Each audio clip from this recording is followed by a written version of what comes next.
The moment these gold-forged carbon fiber dragons popped out looking fantastic straight from the mold, I felt excited about the possibilities. The finely detailed design wasn't cast in a specialized compression mold, just the most basic open-face silicone mold with one key element.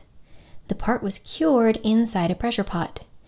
But now I'm wondering, is this result repeatable? Would it help to degas the resin in a vacuum chamber first? And how meticulous do I need to be when creating the layup to get a great result? I've mixed up a batch of epoxy resin to have another go with the dragon mold. And this time I'll take you along throughout the process as I try to answer these questions. I'm adding a few drops of red and blue dye to the epoxy to give it a slight violet tint, which I've seen others do to try and combat the yellowing that happens to all epoxy over time. Does such a small amount of dye make a difference in a forged carbon fiber part? I'm not sure. I haven't done a side-by-side comparison, but that would be something interesting to test and compare in future. For the first dragon casting that I already showed you, I used the resin without trying to remove any of the air bubbles that were incorporated during mixing.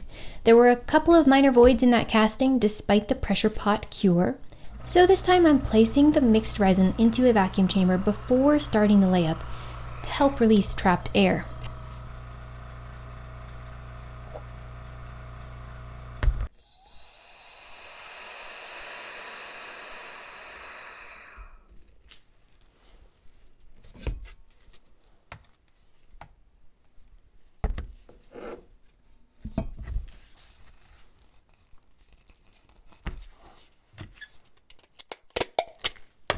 Silicone molds tend to get stuff sort of stuck to the almost tacky feel of the surface, really difficult to just wipe off.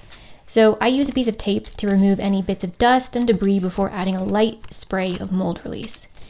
It's not entirely necessary to use mold release with silicone, but it should extend the life of the mold. This dragon design is a little quirky in that the tips of the wings are not sufficiently supported to prevent them from sagging under the weight of a full mold. For my first casting, I added some extra support to keep the part more level, but this time I'm not going to add any extra support and just see how that comes out. When doing any type of hand layup, I always start by adding some resin into the empty mold to reduce the risk of dry spots in the finished part. And with this forged carbon fiber process, I don't care about the resin to carbon fiber ratio or the weight to strength ratio. This is decorative. How it looks is what counts, and having a higher resin content will help to capture all the fine details of the spikes, scales, and tails. To make these fine gold flakes, I blend imitation gold leaf in a blender until the pieces are a size that feels right for the scale of the part. And this is kind of like reverse painting on glass, where what you add next will become the background of what was laid down first. I'm strategically spreading the gold flakes into the resin first so they'll show up on the front of the final part.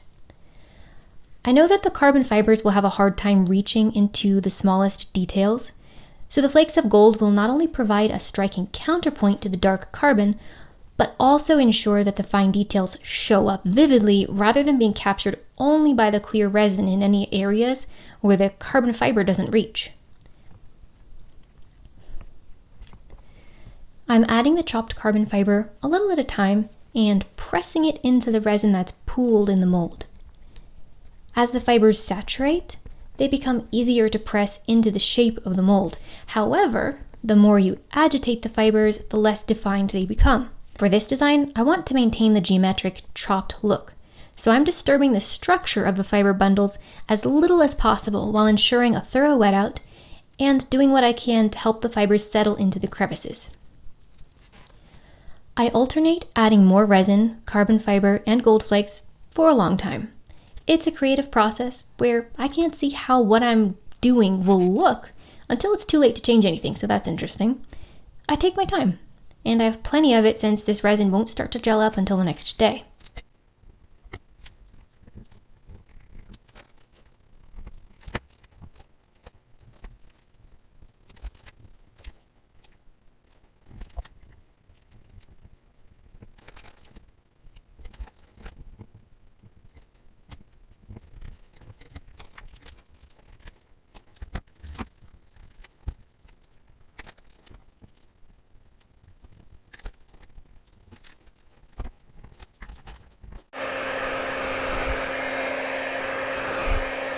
Every so often, I go over the layup with a heat gun.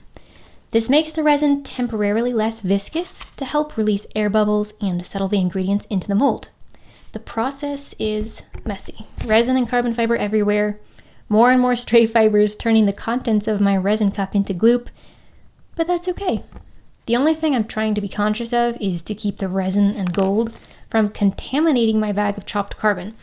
It would have been a better idea to put a small quantity into a bag just for this project instead of working from the whole big bag. In the end, it only took about 50 grams of carbon fiber to fill this mold. One detail that I haven't mentioned yet. For the first casting from this mold, I only filled the concavities and left the flat central portion unfilled except for some stray fibers. For this version, I want to fill in the center with carbon fiber and see how it looks. That's not how the mold is supposed to be used, and for resin alone, this would probably not be possible. But with carbon fiber, I think all I need to do is pile it on, and it should hold itself in place. I love the carbon fiber texture on the back, so I'm adding some gold and making this sort of a bonus feature of the design where both front and back are visually interesting.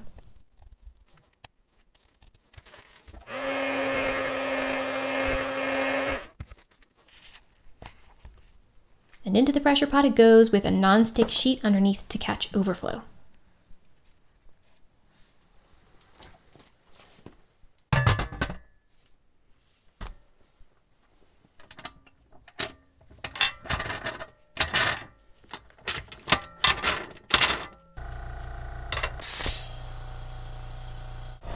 My pressure's up around 50 for this. I have a little bit of the leftover resin carbon fiber mix there so that I can check and make sure it's cured before I open the pot. Then I have a couple of heating pads that are just tucked into the box that it came with. Those are on medium. And then I have the top of the box, which just goes right back on so that it just holds in the heat while this cures. Speeds it up a little bit because this is a very slow setting resin, about 3 days, but I can take it out in 2 with the heating pad.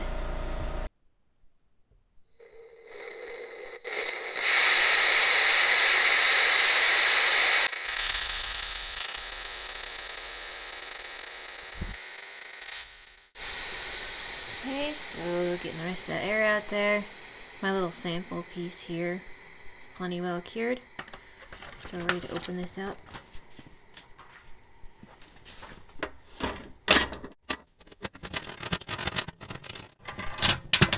So another nice thing about having this in the box with the heating pads and everything is these things, when you have the pot out just by itself, when you unscrew them here, if you forget to catch them, they just bang against the side of the pot.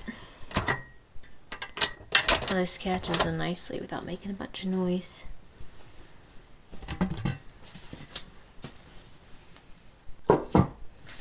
Okay, that's interesting.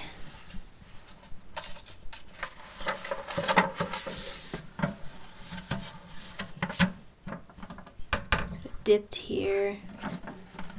Definitely had some extra resin come out, of course. Very sharp, but just gotta open it up to kind of see what's going on.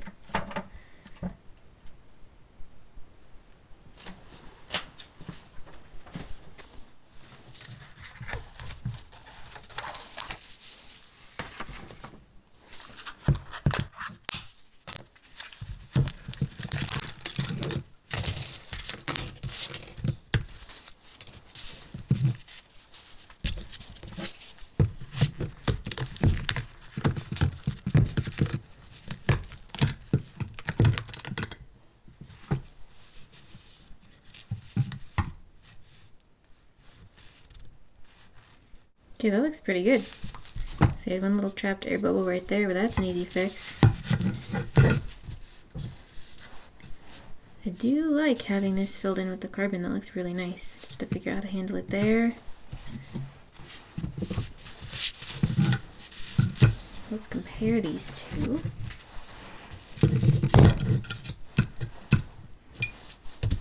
Happy with both. Seems like it's definitely a repeatable result.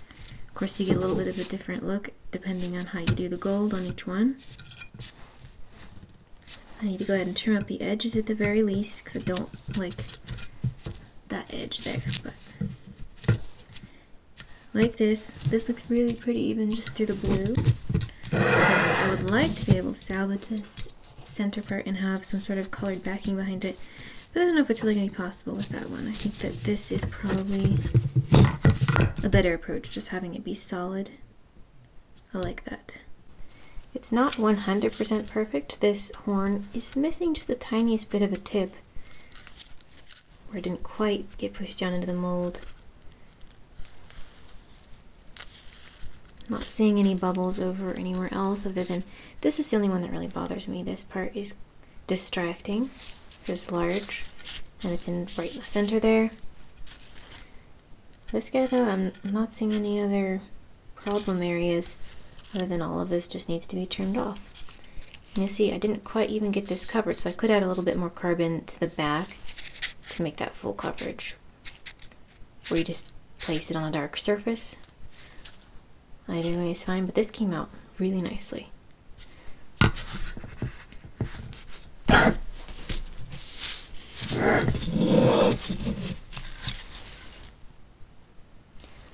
On the very first one, did have a tiny little bubble right there that didn't quite get pushed in. It's really not anything that bothers me. Just assessing, more critically, because I just want to evaluate the process. But cosmetically, it's really not distracting. I'm not concerned about that.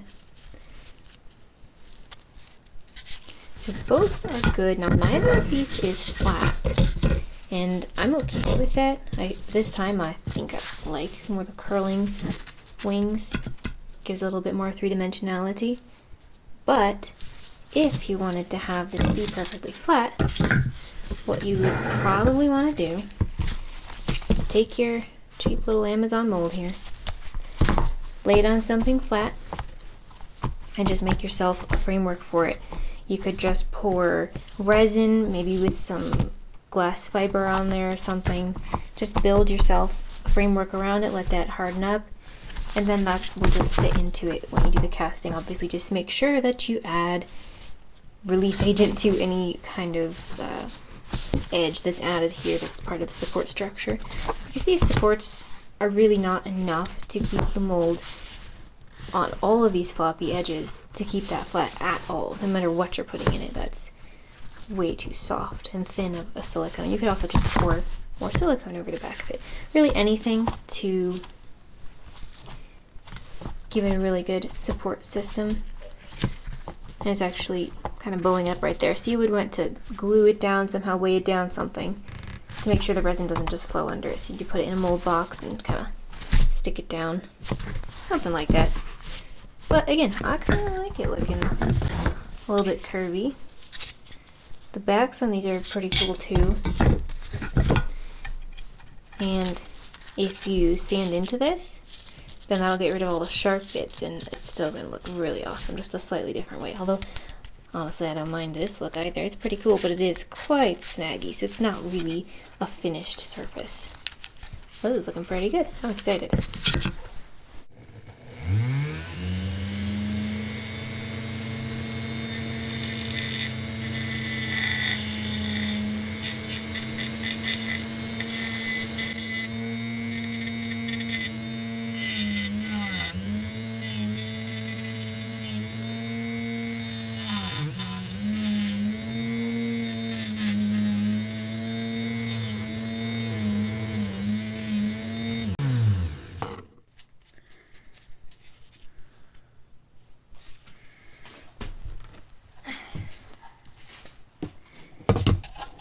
So I have my Dremel on a foot pedal. This is on the ground. And when you press this, so you have more control, and also if you say got your glove caught in it or something, you can very easily just turn it off. So pedal is a great option for any sort of tool. As I'm trimming this, I'm doing a mix of actually cutting straight down into it, but also just coming up from the bottom, because it is thicker than being level with that edge. So as you go at an angle, that'll actually clean that edge up really nicely. It is very tedious. You have to be super careful. And then ultimately, I'll do some cleanup for any areas that are not quite right, just by hand, and also figure out what to do with the back.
I'm at the point with this one now where I've mostly cleaned up the edges with the first casting that I did that has this sort of forged web in the center.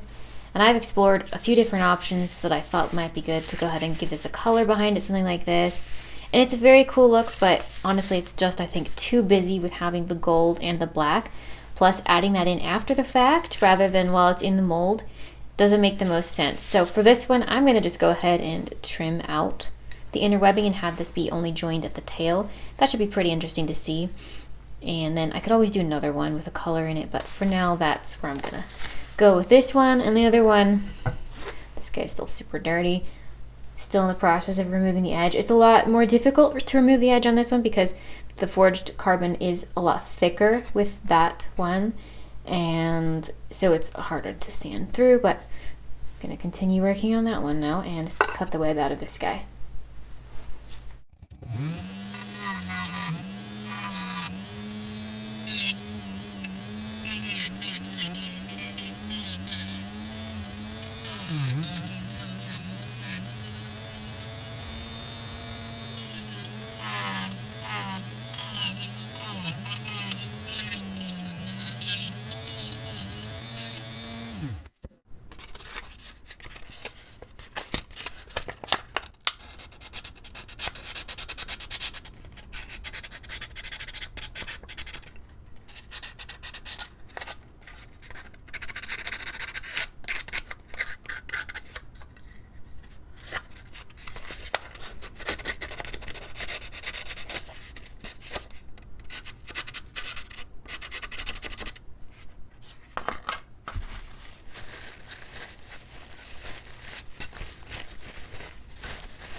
I finished sanding and wiped everything down with alcohol. Now there's some areas that I want to touch up a little bit with some resin. Areas that have been sanded and don't have the same finish as everything else. Any spots along the edge that need a little touch up. So I've mixed up a little batch of resin for that. And I'm not going to do a thick layer here. I'm going to just spread a little on and wipe off any excess. And then that will just bring the sheen up to a similar level to everything else. So we'll start with this guy, I guess.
You can see the difference here. It just evens out the sheen because wherever I've sanded, it's now a lighter gray color where the carbon is exposed, so this will just seal all that in and give it a consistent finish across everything.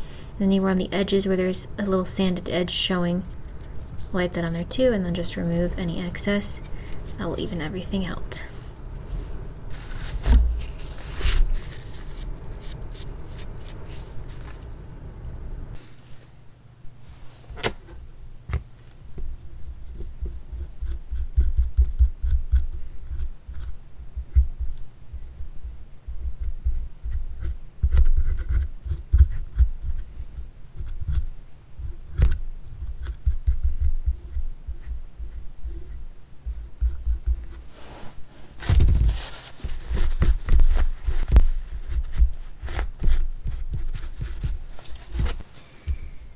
So I've got this little bubble here that was trapped inside that the pressure pot couldn't take care of.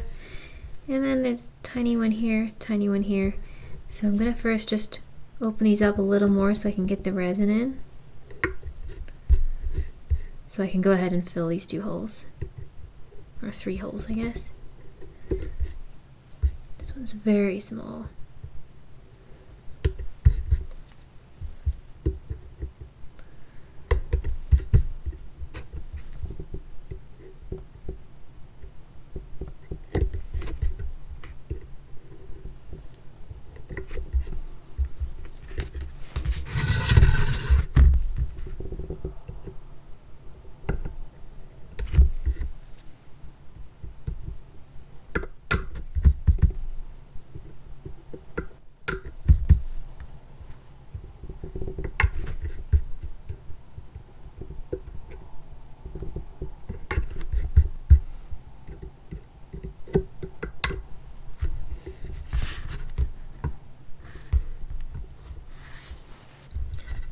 I can hopefully get the resin into these holes a little bit better, otherwise the surface tension, it makes it very difficult to get the resin to go down into the pinhole.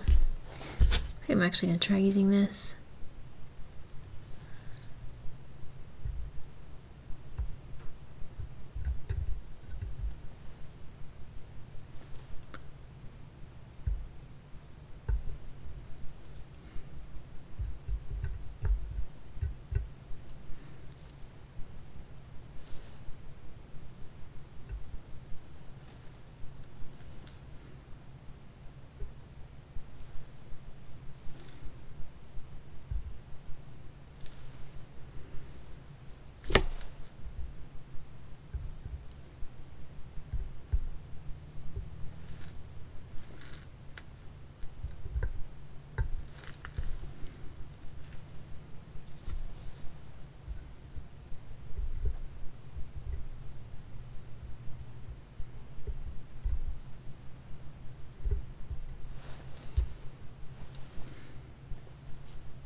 Okay, now we just leave that to cure and hopefully we can get that flattened out and decide what to do with the center area. We'll see. I've masked off the part that I don't want to sand and left just the spots where I had added the resin to fill in those bubbles. Now I'm just using a sanding block to sand those down a little bit.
I think that's about all I can do with the tape on there.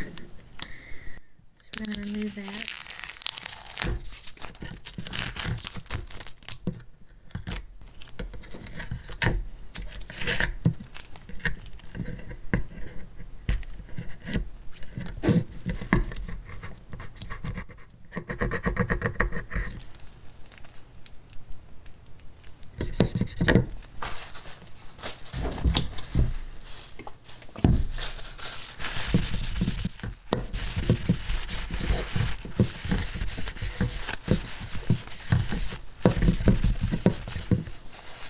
So it's basically flat now, but now I need to remove the remaining scratches and try to blend this in. There's a little bit of an edge here that's slightly shinier than the center, and that's just from the mold itself. So we're going to probably try to, I guess, even that out a little bit too.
I'm finishing up with 1000 grit paper.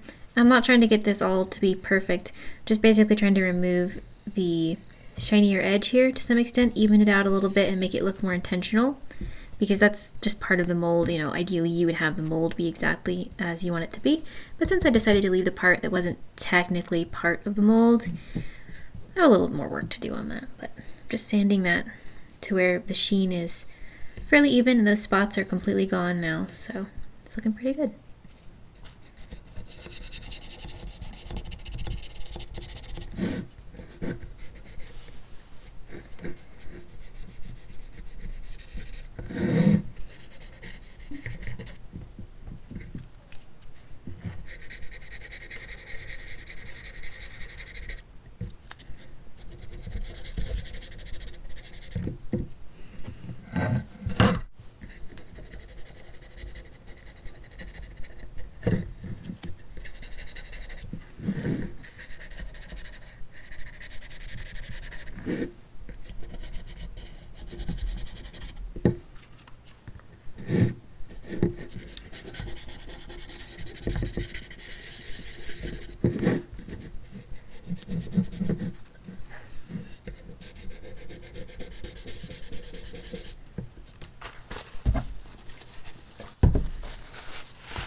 Creating essentially the same project twice is helpful. I enjoy the opportunity to experiment with minor details while also confirming that, yes, the process works consistently for creating nearly void-free parts. And while I do believe that degassing the resin provides some small contribution to reducing voids, the primary factors are the layup process and the pressure pot. While meticulous may be an overstatement, I do pay attention and try to compress each addition of chopped carbon fiber into the mold. Curing the part in a pressure pot can only compensate for small air pockets. If there is straight up a big gap in the layup, that's not going to disappear. I suspect that if I were to actually be meticulous, mostly void-free would probably become completely void-free. My favorite part of these castings is that each dragon has its own distinctive gold markings. So much personality. And what I ended up doing with the textured backs was just to sand off any sharp parts while overall leaving the natural texture of the chopped carbon fibers. Personally, I like the back just as much as the front because it looks interesting and also feels just as intriguing. I would love to see one of these dragons mounted on a shield or something incorporated into a larger coat of arms decoration, maybe with some beautiful old weathered wood. The possibilities for these castings and for this process are wide open.